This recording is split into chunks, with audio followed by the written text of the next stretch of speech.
First, though, we got to talk to the voice of the Eagles who was on the call for that one last night. Merrill Reese joins us here on a Victory Monday. Merrill. Good morning, Merrill. Hi, guys. How are you? It's a wonderful morning in Philadelphia. Yes, it is. It is a great morning, Merrill, specifically because of that Eagles defense. Merrill, that was an incredible performance. I know they did it Monday similarly against the Packers, but, Merrill, this Lions offense coming into the game was better than that Packers offense. In fact, maybe the best in the NFL, right up there, 31.4 points per game. They couldn't even get to 10 last night. Merrill, how impressive was it watching them take the Lions off their spot the whole night? It was great. I cannot remember doing a game where there were 5 turnovers on downs. 5. I don't remember anything like that in 49 years.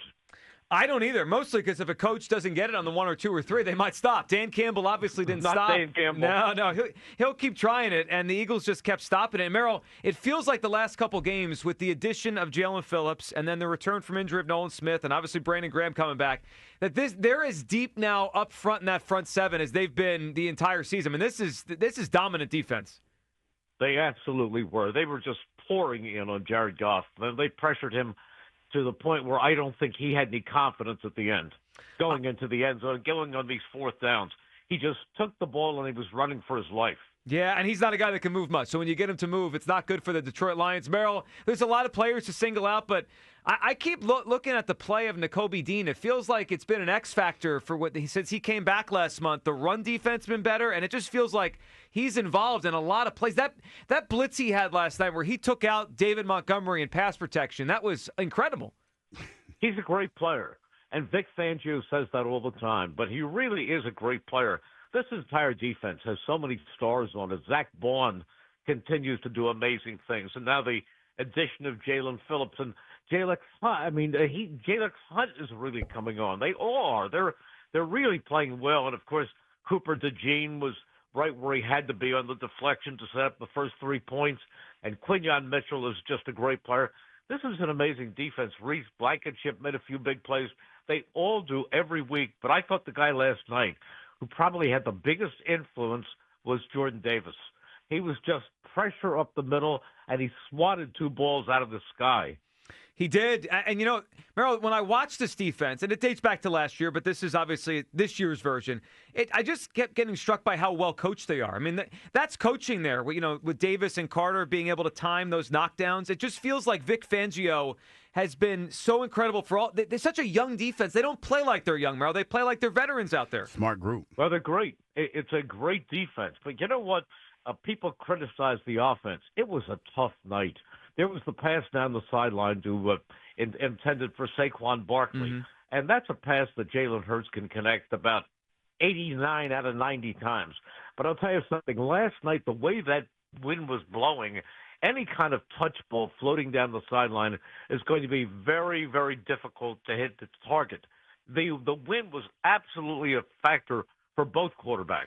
It did feel like it. I mean, passes that both of those guys seem to make regularly, they were not hitting last night. Merrill, when you watch the offense and their struggles right now, what do you think the biggest issue is? Because there's a lot of things to unpack, but they just can't seem to stay healthy on the offensive line. They came into last night healthy, but by the end of the game, both Cam Jurgens and Lane Johnson are not in there. Well, you're absolutely on point. The biggest difference is the offensive line. And I talked to Jurgens before the game, and he felt great, and he was ready to go. And he didn't stay around long. He was hurt again. And then anytime you lose Lane Johnson, that is a big, big loss. So the offensive line is not at full strength, and I think that contributes directly to the problems they're having offensively. But hopefully they'll heal and get better, and they'll benefit from a defense that doesn't put too much pressure on them. Well, you're right about that. Merrill Reese with us here as the Eagles win last night. And Merrill, the Eagles now have head-to-head wins over the Rams and the Bucks and the Packers and the Lions. It really says something as this NFC race unfolds. Every one of these top teams that they could be in, a tiebreaker with for potential seeding in the postseason, they've beat them all, Merrill. They've put themselves in great position here to get a very high seed in this postseason.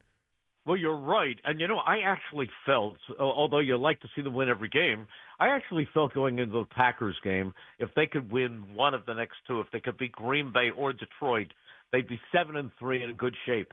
And here they swept the 2 of them.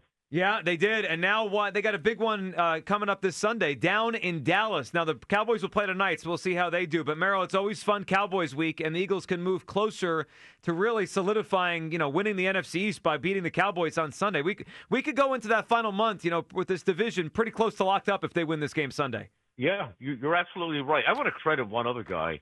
I have a thing that I say now, every now and then when it's big. I say TGFJ. And that is thank goodness for Jake, because he is one of the most reliable kickers in the National Football League, and he contributed 10 points last night, 10 of the 16 points. Yeah, he outscored the Lions all by himself. You're right. And he did. Tough night to kick. He was money. Merrill, we appreciate it as always. Have a great week, and we'll catch you up before this Cowboy game on Sunday. Thank you, Joe, and thank you, Hugh, and you guys have a great day. Have a wonderful day, Merrill. You too. There he goes, the voice of the Eagles, Merrill Reese.